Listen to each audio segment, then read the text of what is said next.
Hello, today, as always, we are embarking on a journey into one of history's most enduring mysteries.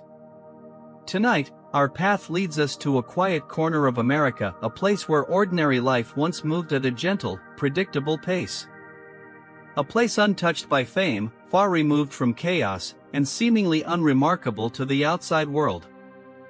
This place is Point Pleasant, West Virginia. In the mid-1960s, Point Pleasant was a town defined by routine. Mornings began with work, afternoons with familiar faces, and nights with the soft glow of porch lights cutting through the darkness. The rivers flowed steadily, the forest stood dense and unmoving, and the town slept without fear of what might be watching from the shadows. But history has a way of choosing unlikely stages. In late 1966, something began to change. Not suddenly. Not violently. At first, it was subtle, a feeling that something was out of place. A lingering sense of unease that people couldn't quite explain. A shadow that seemed to move when it shouldn't. A silence that felt heavier than it should have been. Soon, these quiet impressions turned into whispers. And whispers turned into stories. Stories of a towering figure with massive wings. Stories of glowing red eyes piercing the darkness. Stories shared in hushed voices, often ending with nervous laughter, because believing them felt more frightening than dismissing them. Yet the fear lingered. This was not a legend born in ancient times, passed down through generations. This was something different. Something modern. Something witnessed by everyday people who had nothing to gain by lying. What followed would transform a peaceful riverside town into the center of one of America's most unsettling mysteries, a mystery that would echo far beyond West Virginia, and far beyond 1966. This is where the story begins. Before the legend ever had a name, Point Pleasant was simply a place people passed through or never left at all. Situated at the quiet meeting point of the Ohio and Kanawha rivers, the town felt isolated even by rural American standards. In the early 1960s, Point Pleasant was no longer booming, but it had not collapsed either. It existed in a slow, suspended state, a town remembering better days and quietly enduring the present. Daily life followed familiar patterns. Men worked what jobs remained. Women kept households running. Children roamed freely, riding bicycles down gravel roads until darkness called them home. Nights arrived without noise or spectacle, wrapped in thick darkness broken only by porch lights and the distant reflection of water. But beyond the town limits lay a landscape that felt different. Just north of Point Pleasant stretched the former TNT area, a vast, abandoned military complex built during World War II to store explosives. Dozens of reinforced concrete bunkers, known as igloos, were scattered across fields and woodland. After the war, the site was deserted and left to decay. Nature reclaimed it slowly. Tall grass swallowed cracked roads. Trees grew where warning signs once stood. Metal doors rusted, hanging open like forgotten mouths. By day, the area appeared empty and lifeless. By night, it felt unsettling. Residents spoke of an unnatural silence, a stillness so complete it seemed to press against the ears. Hunters reported animals behaving strangely. Dogs refused to enter certain areas. Even those who did not believe in the supernatural admitted the place felt wrong. Long before any creature was reported, people described an unshakable feeling of being watched. These stories were never written down. They were shared quietly, at dinner tables, on front porches, or inside parked cars late at night. Most laughed them off. Some did not. No one imagined that this forgotten landscape, abandoned by war and reclaimed by nature, would soon become the stage for something far more disturbing. Something that would transform unease into fear and fear into legend. The first confirmed encounter did not happen on a lonely road, or in the dead of night. It happened in a cemetery. On the evening of November 12, 1966, 5 men were working in a graveyard near Clendenin, West Virginia. Their task was ordinary, digging a grave beneath dim artificial light. The night was calm, uneventful, and quiet enough that every sound carried. Then something broke the silence. According to their later statements, a large figure suddenly rose from the trees nearby. It did not run. It did not flap wildly.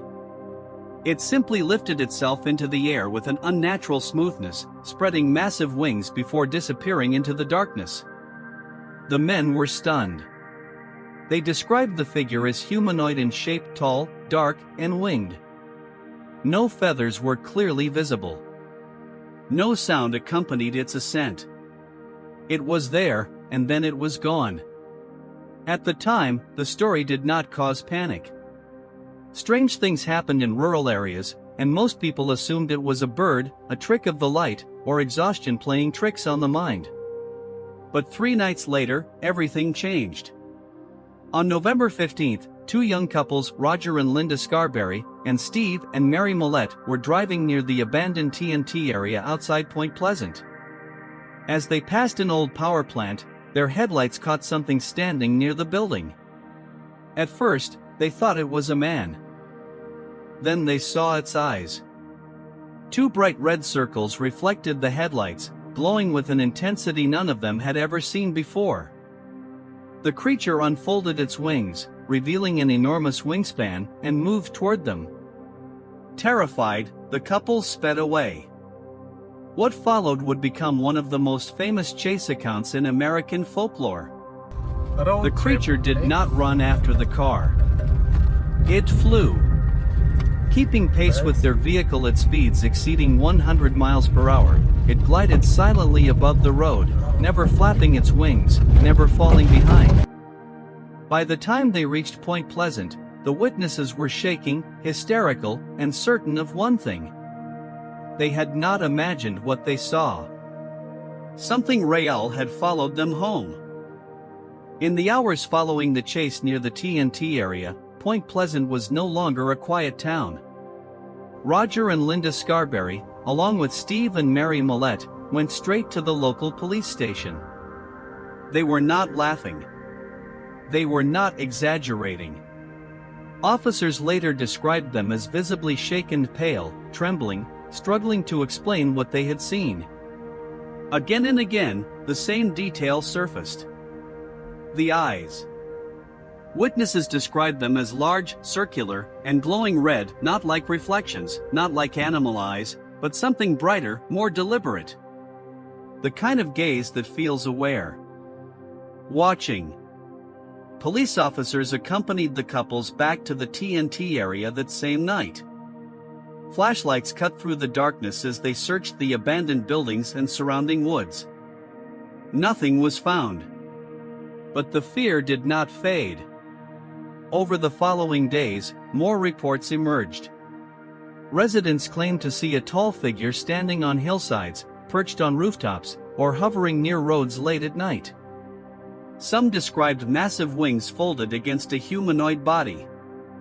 Others said the creature appeared headless, with its eyes set deep in its chest. Dogs refused to leave their yards. Children spoke of nightmares. Grown adults avoided traveling alone after dark. What disturbed many witnesses most was not the creature's appearance, it was its behavior. The Mothman did not attack. It did not threaten. It simply appeared and watched.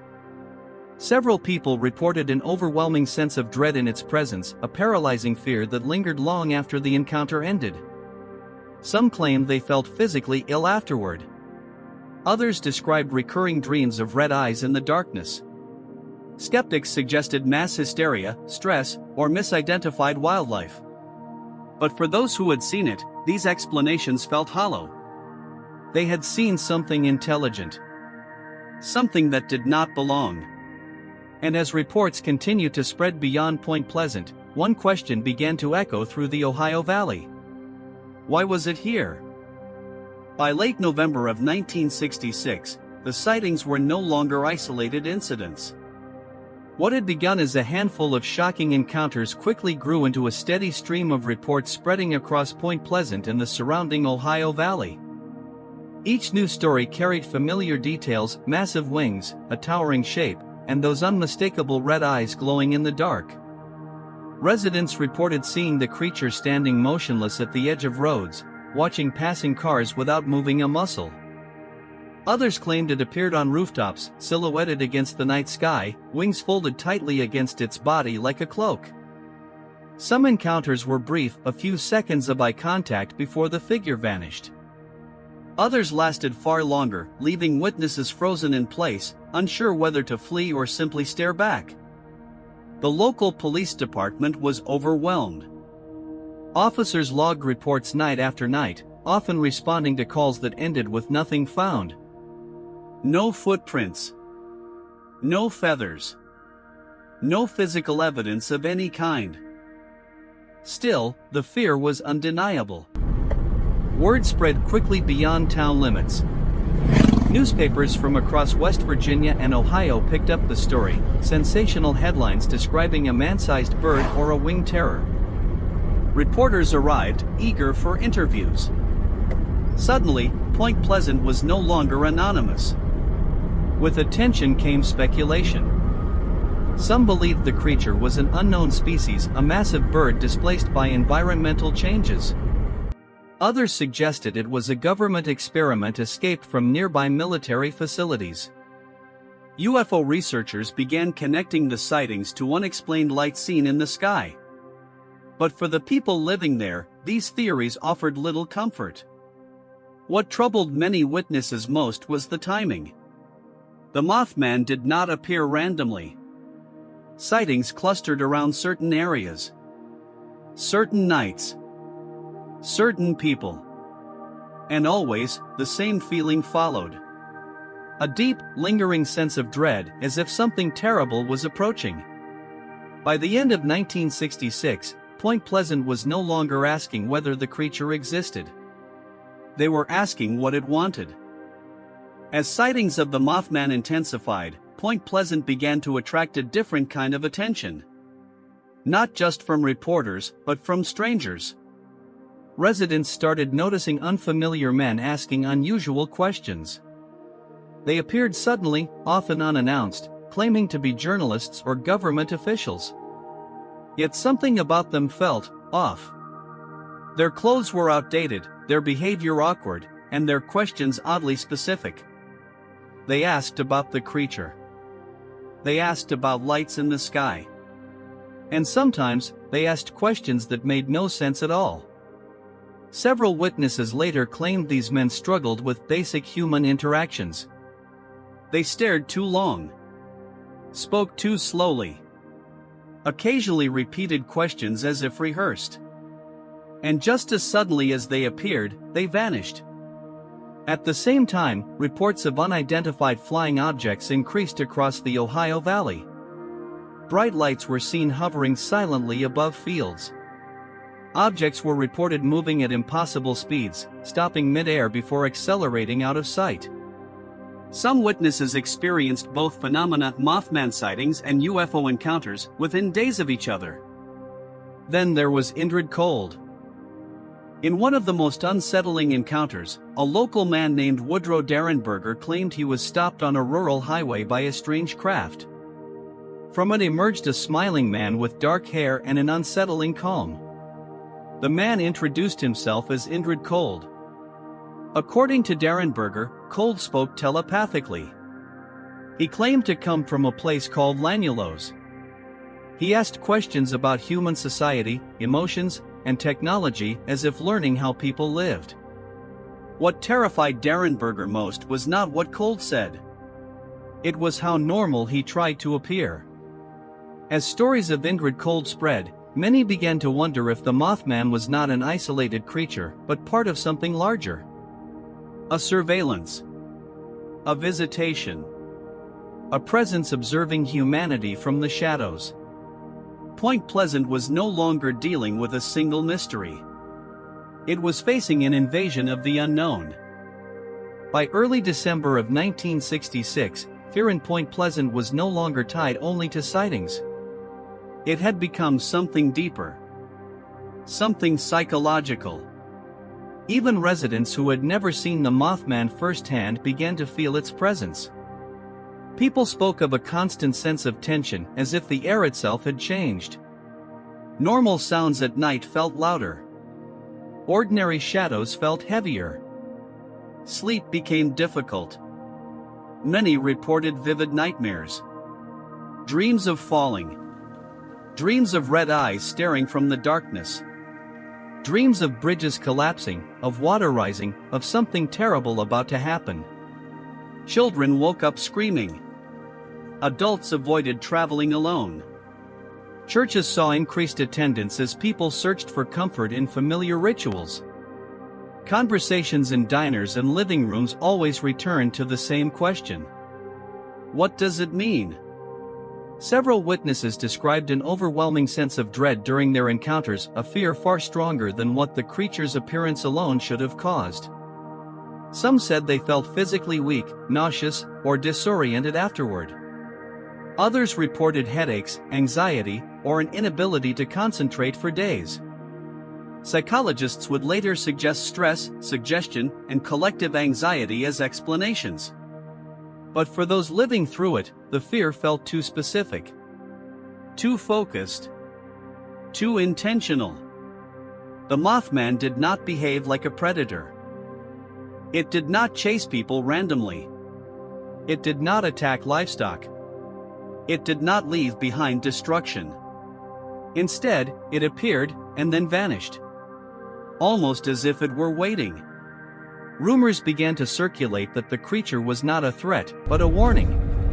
In folklore across cultures, strange beings often appeared before disasters, messengers rather than monsters. As winter approached, sightings began to slow. The creature was seen less frequently, but the fear did not fade with it. In fact, the absence made things worse. People felt something was coming. Something inevitable. And deep down, many feared that when it arrived, there would be no escaping it. By the winter of 1966, the focus of daily life in Point Pleasant remained unchanged on the surface. People still crossed the Silver Bridge every day. Stretching across the Ohio River, the Silver Bridge connected Point Pleasant, West Virginia, to Gallipolis, Ohio. Built in 1928, it was an essential artery for the region, carrying workers, families, shoppers, and holiday travelers back and forth without a second thought. To most residents, the bridge was unremarkable. Old, yes. Narrow, certainly. But familiar, and familiarity breeds trust. Few people knew the bridge's true condition. Its design relied on a series of I-bar chains rather than the more common cable system. This made the structure efficient, but also dangerously fragile. A single failure could compromise the entire bridge. Warnings existed. Inspections were minimal. Traffic loads had increased far beyond what the bridge was originally designed to handle. Yet no alarms were raised. In the weeks leading up to December 1967, several witnesses reported seeing the Mothman near the bridge. Some claimed the winged figure stood on nearby hills, watching the structure from above. Others said red eyes were seen hovering near the bridge at night, reflecting faintly off the steel framework. At the time, these reports were dismissed as coincidence. But anxiety lingered. People described a strange feeling when crossing the bridge, a tightening in the chest, an urge to hurry, a sense of vulnerability suspended above dark water. These feelings were rarely spoken aloud, but many remembered them later with unsettling clarity. The creature itself was seen less frequently now. Almost as if its purpose was nearing completion. On December 15, 1967, traffic on the Silver Bridge was heavy. Holiday shoppers filled the roadway. Cars sat bumper to bumper in the cold evening air. No one knew that this ordinary moment, this routine crossing, was about to become the defining tragedy of Point Pleasant. And no one imagined that the Mothman legend was about to take on a far darker meaning. December 15, 1967, began like any other winter Friday in Point Pleasant. The air was cold, heavy with the promise of snow. As evening approached, traffic on the Silver Bridge thickened. Holiday shoppers filled their cars with gifts and groceries, eager to return home across the Ohio River. Engines idled. Exhaust rose into the darkening sky. At 5 p.m., the bridge was nearly full. Then, without warning, everything changed. Witnesses described a sudden, deafening sound, a sharp metallic crack that echoed across the river. In an instant, the bridge failed. One small component, an eye-bar weakened by corrosion and invisible fractures, snapped under the weight it could no longer bear. The entire structure collapsed. Cars plunged into the freezing water below. Steel twisted and folded like paper. Screams cut through the chaos as headlights vanished beneath the surface of the river. In less than a minute, the Silver Bridge was gone. 46 people lost their lives that evening. Mothers, fathers, children, entire families. The river, once calm, became a grave. Rescue efforts began immediately.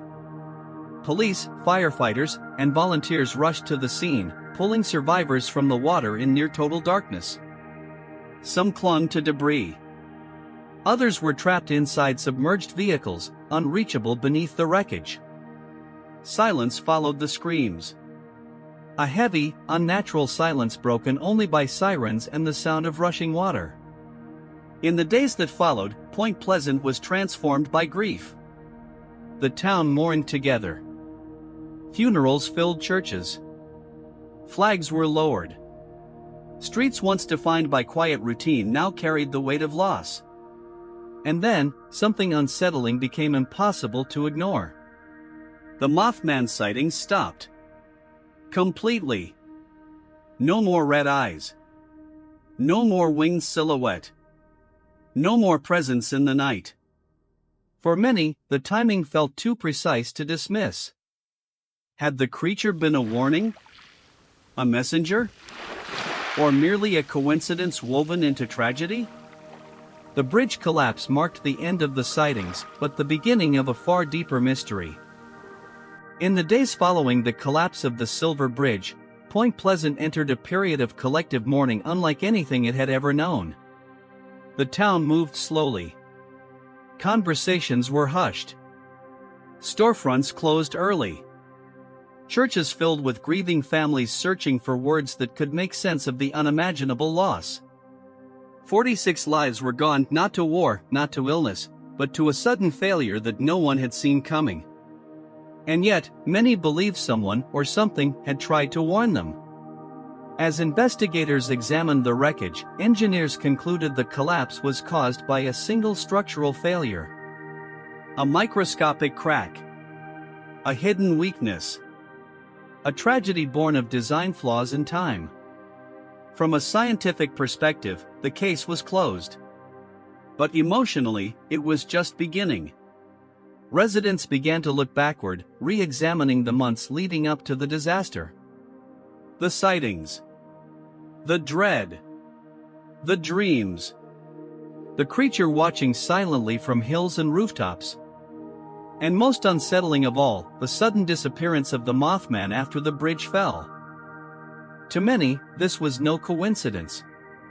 The idea took hold that the Mothman had not been a monster, but a harbinger. A warning sign appearing before catastrophe, powerless to intervene but impossible to ignore. Folklorists noted similar patterns in myths across cultures, strange figures appearing before earthquakes, fires, or great loss. Psychologists suggested the human mind was searching for meaning in chaos, weaving narrative where randomness felt unbearable. Still, witnesses remained firm. They had seen something real. And whatever it was, it had arrived before the tragedy, and vanished once it was complete. Point Pleasant would never return to what it was before December 15, 1967. The bridge was gone. Innocence was gone. But the questions lingered unanswered and unsettling. Was the Mothman a warning humanity failed to understand? Or was it simply a mirror, reflecting our deepest fears back at us when we needed answers the most? As grief slowly settled into memory, a different voice began to rise in the aftermath of the tragedy. The voice of skepticism. Scientists, psychologists, and wildlife experts were quick to offer explanations for what had happened in Point Pleasant. To them, the Mothman was not a mystery, but a misunderstanding. One of the most common theories pointed to large birds native to the region. The sandhill crane, for example, can stand nearly 6 feet tall with a wingspan exceeding 7 feet. Its eyes can reflect red when caught in headlights at night. When startled, it can appear sudden, silent, and terrifying. To a frightened observer, in darkness, such a creature could easily become something else entirely. Psychologists focused instead on the human mind. Point Pleasant in the 1960s was already under strain. Economic decline, isolation, and uncertainty created fertile ground for fear. Once the first dramatic sightings were reported, suggestion took over. Each new story reinforced the last, shaping how witnesses interpreted shadows, sounds, and movement. This phenomenon is known as collective suggestion when belief spreads faster than evidence. Stress, darkness, expectation, and fear can alter perception. Memories shift. Details sharpen or distort. What begins as uncertainty becomes certainty over time. From this perspective, the Mothman was not a creature at all, but a shared psychological experience. Even the timing of the Silver Bridge collapse, skeptics argued, was coincidence. The bridge failed because it was flawed. The tragedy would have occurred whether or not anyone had seen red eyes in the night. And yet, these explanations failed to satisfy everyone. Some witnesses had never heard of the Mothman before their encounters. Others described details that did not match any known animal. And no theory could fully explain why sightings stopped so abruptly after the disaster.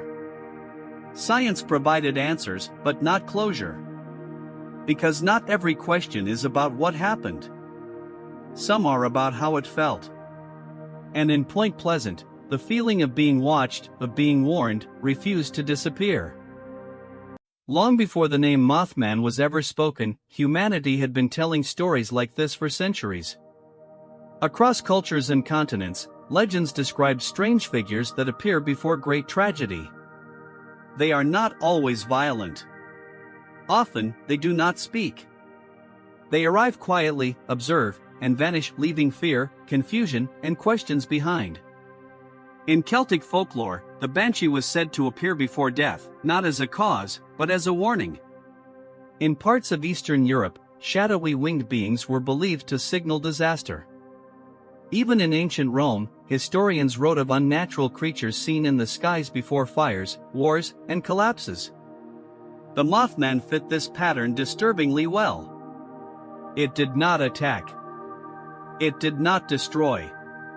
It appeared, and then something terrible followed. To folklorists, this placed the Mothman firmly in the category of an omen, a symbol rather than a threat. A manifestation of collective anxiety, or perhaps something far older, resurfacing in a modern world that had forgotten how to interpret such signs. What made the Mothman unique was not just its timing, but its setting. This was not an ancient village or mythic battlefield. This was 1960s America, a world of highways, television, and modern science. And yet, the myth took hold anyway. As stories spread beyond Point Pleasant, the Mothman transformed. It became less a local curiosity and more a cultural figure, appearing in books, radio shows, and eventually films. Each retelling added layers, shaping the creature into something larger than the original sightings. But beneath the embellishment, one core idea remained unchanged. The Mothman appears when something is wrong. Some researchers suggested the creature represented humanity's subconscious response to looming disaster, a psychological alarm triggered when systems, structures, or societies are under invisible strain. Others believe the legend endured because it offered meaning. Tragedy without explanation is unbearable. Tragedy with a story becomes survivable. Whether real, imagined, or symbolic, the Mothman stepped beyond Point Pleasant and into modern mythology, a reminder that even in an age of reason, we still look to the shadows for answers. Decades after the final sighting, the Mothman did not fade into obscurity. Instead, it evolved. Point Pleasant, once defined by tragedy and fear, slowly began to reclaim the legend, transforming it from a source of dread into a symbol of identity. What was once whispered in fear became spoken openly, even celebrated. In the center of town now stands a statue unlike any other. A metallic figure, tall and imposing, wings spread wide, eyes glowing red. The Mothman statue does not hide in shadows.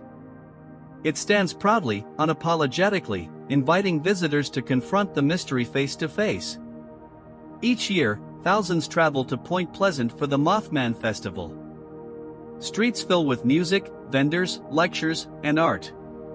Researchers, skeptics, believers, and the simply curious gather in one place, united by a story that refuses to die. For some, the festival is entertainment. For others, it is remembrance. And for a few, it is a pilgrimage. The legend has also taken root far beyond West Virginia. Books, documentaries, podcasts, and films have reinterpreted the story for new generations. Each retelling reshapes the Mothman, sometimes as a monster, sometimes as a guardian, sometimes as something unknowable. Pop culture added drama and spectacle, but it also ensured survival. The Mothman became more than an event tied to a single tragedy. It became a modern myth, flexible, symbolic, and enduring. Yet beneath the souvenirs and stories, the original question remains untouched. Why here? Why then? And why did it stop? For the people of Point Pleasant, the legend is inseparable from memory. It represents loss, resilience, and the human need to understand the unexplainable. The Mothman no longer watches silently from the hills. But its shadow still lingers, not in the sky, but in the stories we continue to tell. After decades of investigation, debate, and retelling, one question remains stubbornly unanswered. What was the Mothman, really? For some, the answer is simple. A misidentified animal. A large bird seen under poor lighting conditions, magnified by fear and expectation. In this view, the legend grew not from wings and red eyes, but from the human tendency to search for meaning when faced with uncertainty and tragedy. Others believe the explanation lies in psychology. A community under stress. A chain reaction of suggestion.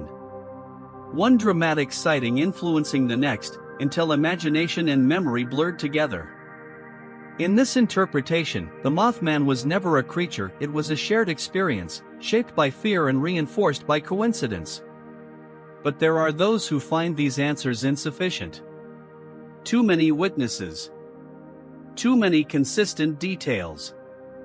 Too precise a timeline. They point to the creature's behavior, not chaotic, not aggressive, but purposeful. Appearing, observing, and then disappearing once the disaster had passed. To them, the Mothman was not an accident of perception, but something anomalous. Some researchers propose a more unsettling idea. That the Mothman was not a being in the traditional sense, but a phenomenon. A manifestation of forces we do not yet understand, whether environmental, electromagnetic, or something that operates beyond conventional biology. Others go further still. They suggest the Mothman was a messenger, not bound by human motives, unable to intervene directly, but compelled to appear when catastrophic events approach. A silent signal, misunderstood by those who saw it. And then there is the possibility that frightens people the most. That the Mothman was real, and that it has appeared elsewhere. Reports of similar winged figures have surfaced near disasters around the world, before bridge collapses, earthquakes, and large-scale tragedies. patterns emerge, then fade, leaving only questions behind. The truth is this: no single explanation fully accounts for everything that happened in Point Pleasant. And perhaps that is why the legend endures. Because the Mothman exists in the space between certainty and doubt, where science ends and mystery begins. And in that space, the unanswered question remains. If it was a warning, would we recognize it next time? Not everyone who saw something strange in Point Pleasant told their story. In fact, many didn't speak at all. Long after the headlines faded, researchers uncovered quiet accounts of neighbors, factory workers, night drivers, people who claimed encounters but never contacted police or newspapers. Some feared ridicule. Others feared something worse. A recurring detail appears in these silent testimonies: the feeling of being observed. Witnesses described driving alone at night, sensing movement just beyond their headlights. Not seeing anything clearly, but knowing they were not alone. Several recalled pulling over, heart racing, unable to explain why. One man later admitted he had seen red reflections above the tree weeks before the bridge collapse. He dismissed it at the time as exhaustion. After the disaster, guilt kept him silent. Others reported strange sounds, a low, rhythmic hum, unlike wind or machinery. Not loud. Persistent. As if something was present but unseen. What makes these accounts unsettling is their consistency. Different people.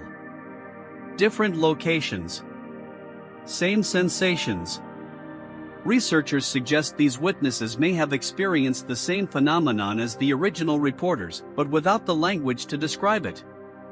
Without a name, without a myth, their experiences remained fragmented and personal. Silence became a form of self-protection. But silence has consequences. Because history is shaped not only by what is recorded, but by what is withheld. And in Point Pleasant, the things people chose not to say may be just as important as the stories that were told. As sightings of the Mothman spread through Point Pleasant, something else began to appear. Not in the skies, but at front doors. Residents started reporting visits from strange men, individuals who claimed to be government officials, yet behaved in ways that felt profoundly wrong. They wore dark suits that seemed outdated even for the 1960s. Their skin appeared pale, their expressions stiff, almost rehearsed. And they asked questions no one had prepared answers for. Witnesses recalled these men struggling with simple human behavior. They misused common phrases. They stared too long. They asked odd questions about household appliances, food, even pens, as if encountering ordinary objects for the first time. Most disturbing of all was their interest in the sightings. They didn't ask what people had seen. They asked what people planned to say.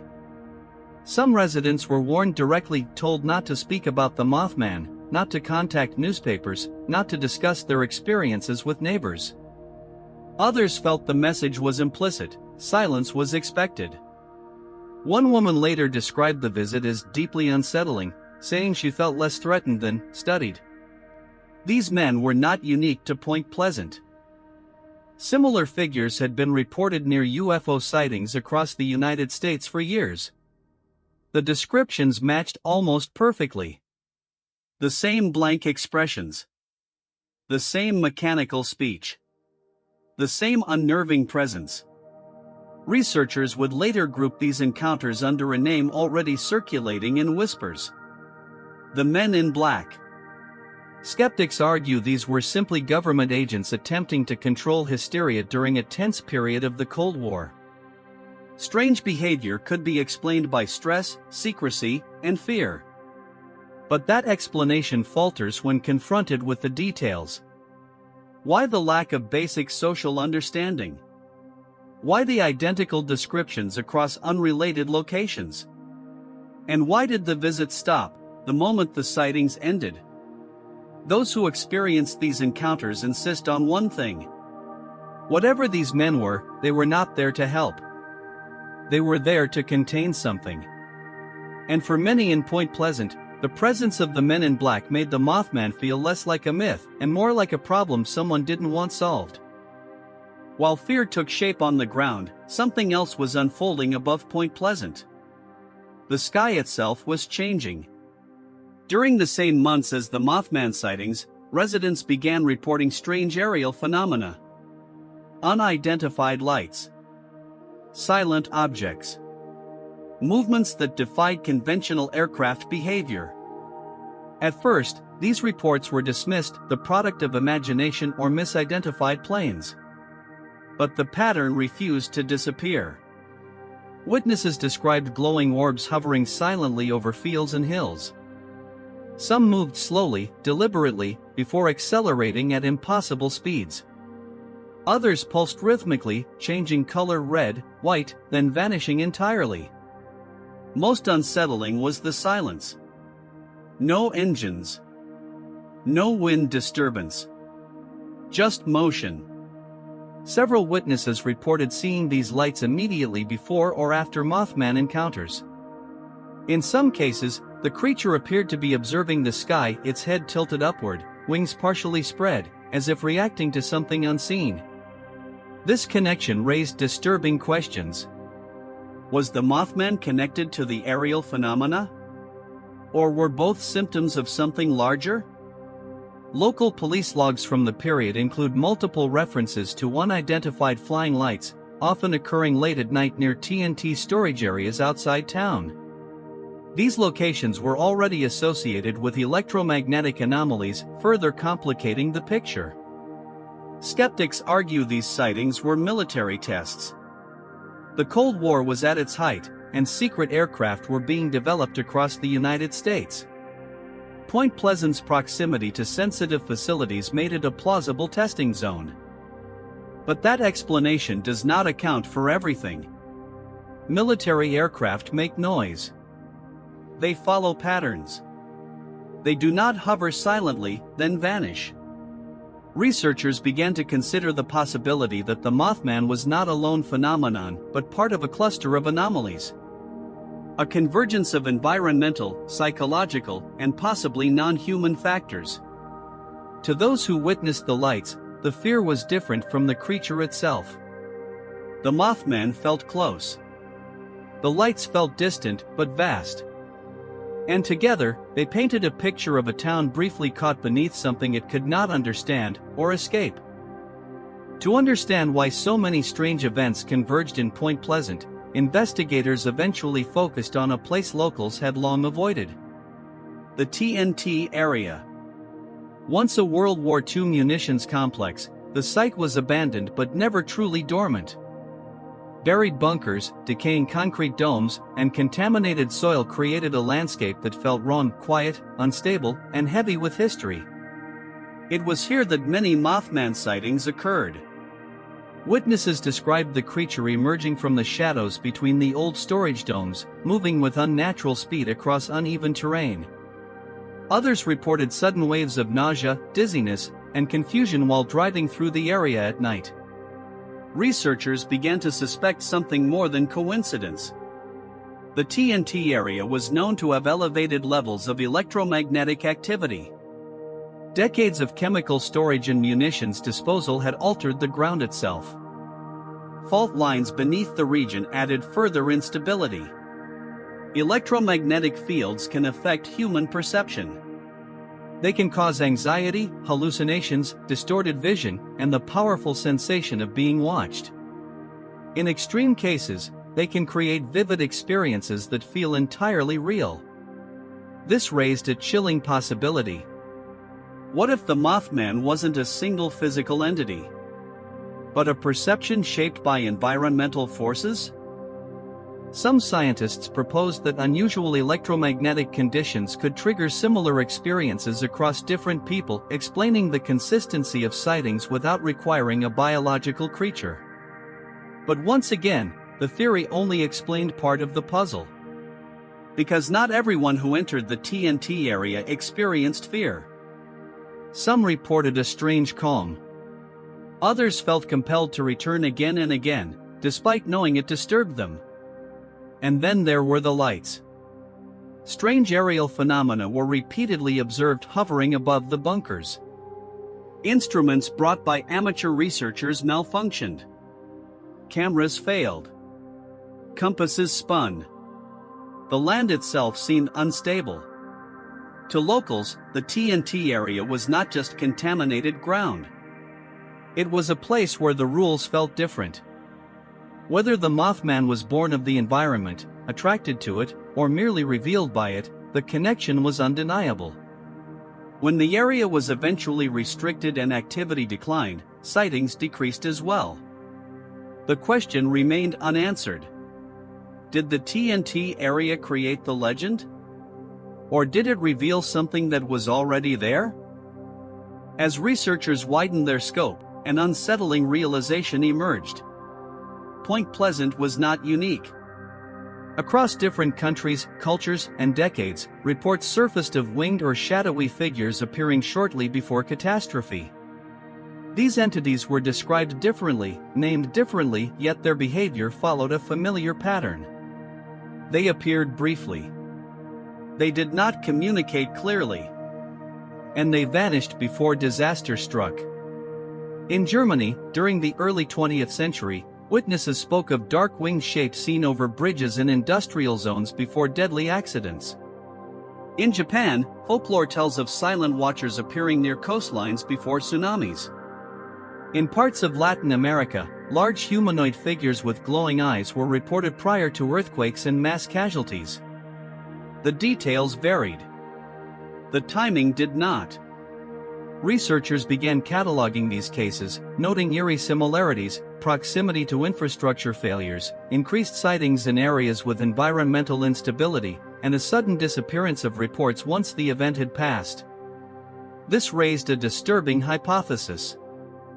What if these sightings were not local legends, but manifestations of a global phenomenon? Some theorists suggest these entities are archetypal, emerging from the same deep human fear of sudden, uncontrollable loss. In moments when societies stand unknowingly on the edge of disaster, the mind creates symbols to externalize dread. Others argue the opposite. That these figures are not created by fear, but provoke it.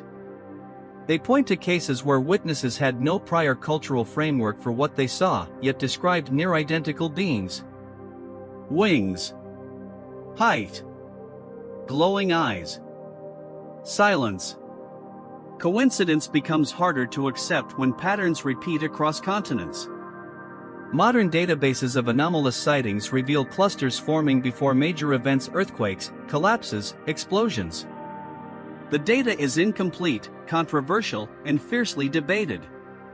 But it exists. And it refuses to be ignored. If the Mothman was part of this larger pattern, then its presence in Point Pleasant may not have been random.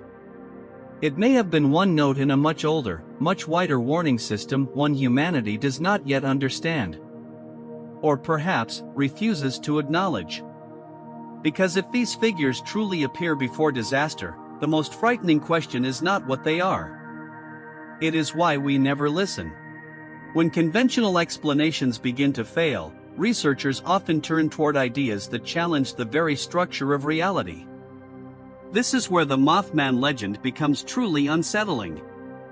Some theorists argue that the Mothman was not an animal, a hallucination, or a psychological projection, but something non-human, operating under rules we do not yet understand. Not extraterrestrial in the traditional sense, but interdimensional. According to this theory, reality is not singular. It is layered. Multiple dimensions may exist alongside our own, normally invisible, occasionally intersecting under rare conditions. When these intersections occur, anomalies emerge. The Mothman may have been one of them. Supporters of this idea point to the creature's physical inconsistencies. Witnesses described wings that did not flap, movement without sound, sudden appearances and disappearances that defied biological mechanics. It did not behave like an organism bound by gravity or muscle. It behaved like something passing through. Others focus on timing. The clustering of UFO sightings, electromagnetic disturbances, and men in black encounters suggests not separate events, but a single breach, a temporary thinning of boundaries between worlds. In this framework, the TNT area becomes more than contaminated land. It becomes a trigger zone, a place where environmental instability weakened the barrier between dimensions. The Mothman, then, was not invading. It was leaking through. Some go further still, proposing that the creature was not even aware of humanity. That its presence was accidental, like a shadow cast from another reality. Seen briefly, misunderstood completely. This would explain its silence. Its lack of interaction. Its disappearance once conditions normalized. Critics dismiss these ideas as science fiction, imaginative but unprovable. And they are right about one thing: there is no definitive evidence. But absence of proof is not proof of absence. Many scientific breakthroughs began as fringe ideas, ridiculed until technology caught up. Radio waves were once invisible. Gravity was once a mystery. If reality is more complex than we perceive, then the Mothman may represent not a monster, but a glimpse. A momentary failure in the walls we assume are solid. And if that is true, the most disturbing possibility remains. What else passes through unnoticed? Many believe the story ended in 1967. They were wrong. In the decades that followed, reports of Mothman-like figures continued to surface, not just in West Virginia, but across the United States and beyond. The descriptions were strikingly familiar: tall silhouettes, wide wings, glowing eyes, and an overwhelming sense of dread. What changed was not the phenomenon, but how it was recorded. Modern witnesses carried cameras, smartphones, and GPS trackers. Some encounters were captured as blurred photos or brief video clips, inconclusive, yet compelling. Others were logged through online databases dedicated to anomalous sightings, creating patterns that could be analyzed rather than dismissed. In Chicago, reports emerged in the early 2000s of a winged humanoid seen near industrial corridors and rail lines. Witnesses described it gliding silently between buildings, vanishing into darkness. Local authorities found nothing. The reports continued anyway. In other cases, sightings appeared near infrastructure under stress: aging bridges, power stations, chemical plants. The parallels to Point Pleasant were difficult to ignore. Modern investigators approached the legend differently. They cross-reference dates, locations, and environmental data. They examine electromagnetic readings, seismic activity, and atmospheric conditions. They interview witnesses immediately, reducing the distortion of memory over time. And yet, certainty remains elusive. Some investigators report equipment failure during active investigations. Batteries drain unexpectedly. Audio recordings capture unexplained interference.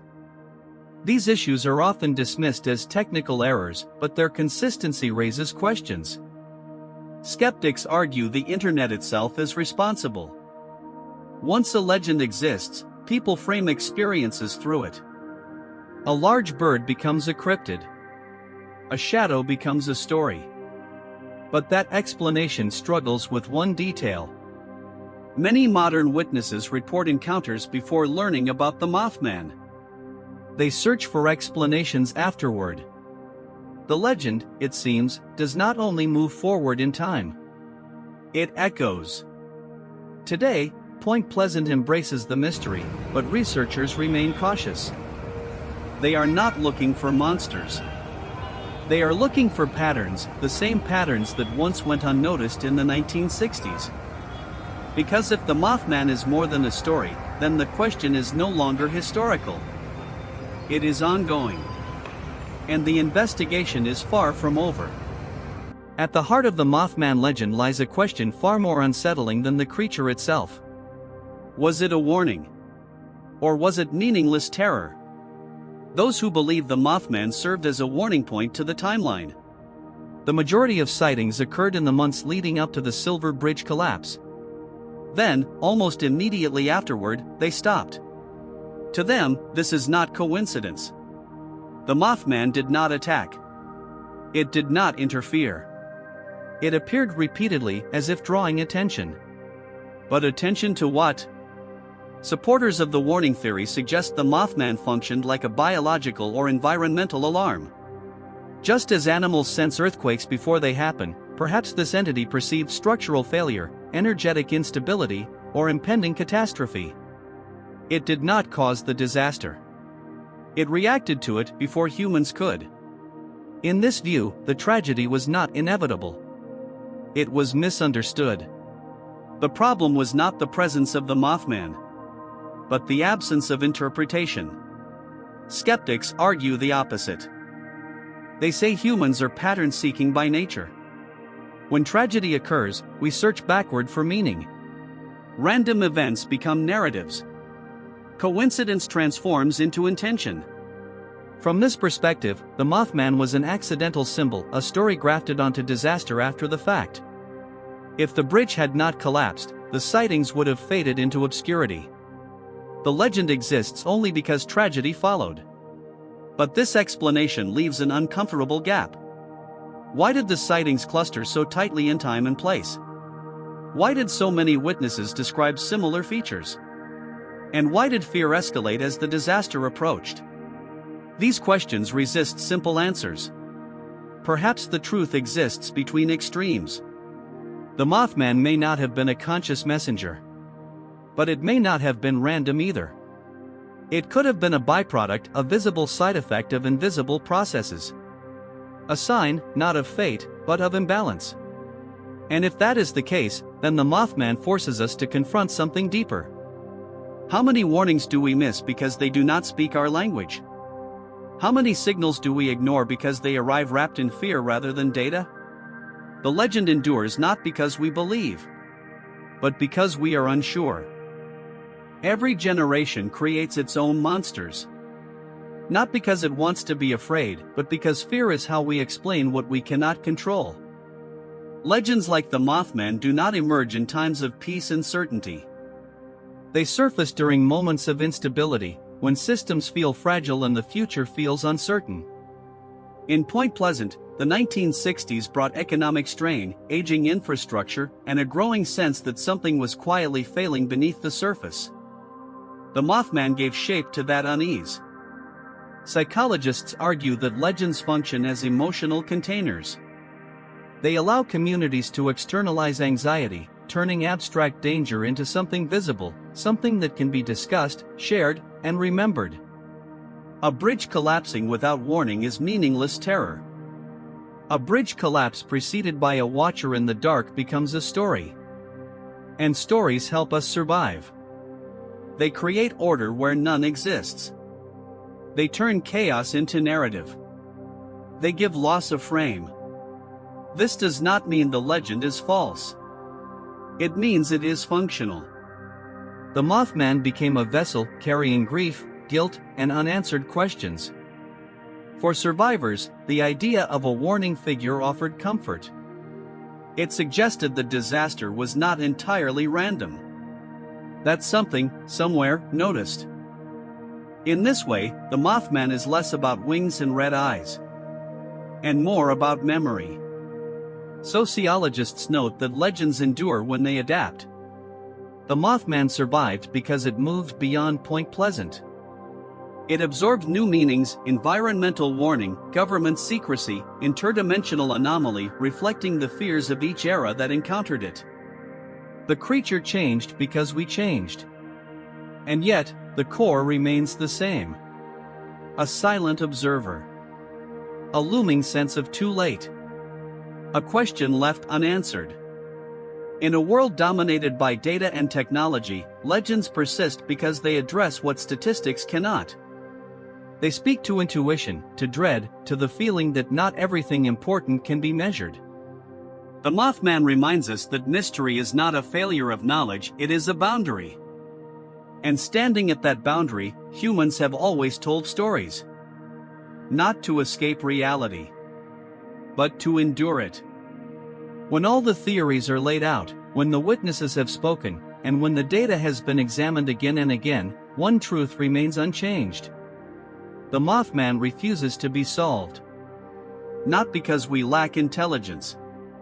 Not because we lack technology. But because some questions do not exist to be answered. They exist to linger. For the people of Point Pleasant, the Mothman is no longer a creature tied to a specific moment in time. It has become a symbol of something far more universal, the fragile line between normal life and sudden loss. One day, everything is routine. The next, nothing is the same. The Mothman occupies that threshold. Skeptics may eventually explain every detail, the sightings, the lights, the psychological conditions, the environmental factors. And even if they do, something essential may still remain untouched. Because explanation does not erase experience. Those who saw something in the darkness did not imagine their fear. The dread was real. The feeling of being watched was real. The sense that something was wrong was real. And then something terrible happened. This is why the legend endures. It lives in the gap between knowing and feeling. Between what we can prove and what we remember. Between randomness and meaning. The Mothman does not demand belief. It demands reflection.